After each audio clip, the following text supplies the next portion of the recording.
नमस्कार दोस्तों, natures love and care में आपका स्वागत है। दोस्तों, आप जो देख रहे हैं पर्सलेन फुलवारी, इसमें आप जो फूल देख रहे हैं इसका आप कलर देखिए। कलर कॉम्बिनेशन कितना अच्छा है। दूर से अगर आप इस फूल को हरे हरे पूरे जैसे ये फुलवारी है उसके ऊपर टिप पे इस फूल को आप देखेंगे जिस तरह का इसका कलर है तो आपका मन खुश हो जाएगा इसको देखकर। और जब अब ये भरने लगा है तो अब जैसे कलियाँ इतनी सारी आ गई है। और ये कमाल है दोस्तों, 2 दिन पहले दिए खाद का। आपने मेरी वीडियो देखी होगी, मैंने परसों वीडियो डाली थी जब मैंने अपने सभी पौधों को खाद दिया था। खाद इसलिए दिया था क्योंकि जिन भी पौधों पर कलियाँ आ गई थी उन पौधों को खाद देना अब ज़्यादा ज़रूरी था न्यूट्रिशन के रिक्वायरमेंट के अकॉर्डिंग। आप देखिए मेरा मोगरा अभी 2 दिन पहले तक इसकी कलियाँ कितनी छोटी छोटी थी और आज आप देखिए कितने अच्छे बड़े बड़े फूल खिले।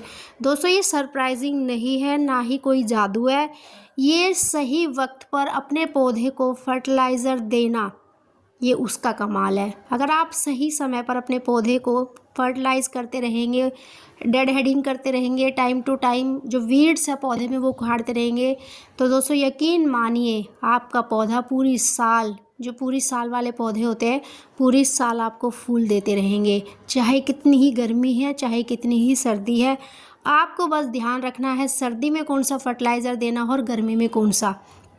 दोस्तों, इसमें मैंने परसों जो दिया था वो था जो ओनियन पील है, प्याज के छिलकों का बना हुआ 24 घंटे भिगो के रखने के बाद जो फर्टिलाइज़र डिकम्पोज होके मुझे मिला था, लिक्विड फर्टिलाइज़र, वो मैंने दिया था। ये देखिए दोस्तों, ये रोहेलिया, इसमें कितनी सारी जो कली थी वो खिल भी नहीं रही थी और टूट के गिर जा रही थी, लेकिन खाद देने के बाद अब इसमें कलियाँ खिलनी शुरू हो गई है।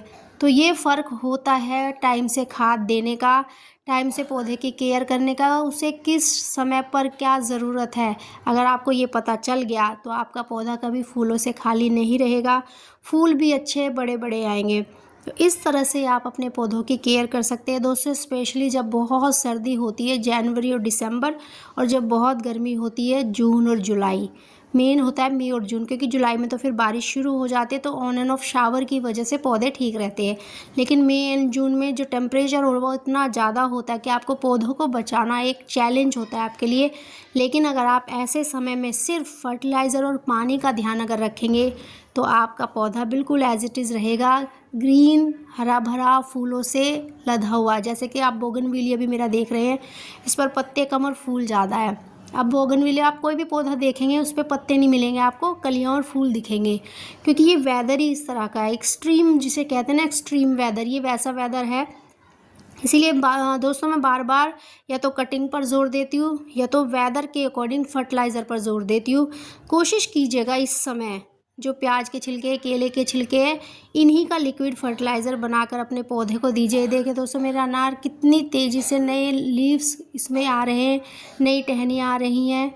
और इसमें आप देखिए, इसमें अब फूल और कलियाँ आनी शुरू हो गई हैं, मतलब कलियों से फूल खिलने शुरू हो गए हैं तो फ्रूट बनना स्टार्ट हो जाएगा। अब देखिए कितना अच्छा लग रहा है, जो व्यू है ये वास्तव में बहुत सुंदर लग रहा है। ग्रीन पौधे के ऊपर इस तरह से रेड कलर के फ्लावर्स, मतलब जो देखने में लग रहा है ये बहुत ही प्यारा सा लग रहा है। मैंने जब फर्टिलाइज़र नहीं दिया था तब इसका जो कली थी वो पहले ही सूख के टूट के गिर गई थी, तो 2 कली बची, तो सोचा क्यों ना अब इसको खाद दिया जाए, क्योंकि अभी से खाद की रिक्वायरमेंट है। और आपके सामने उदाहरण है, फूल खिल गया खाद देने के बाद।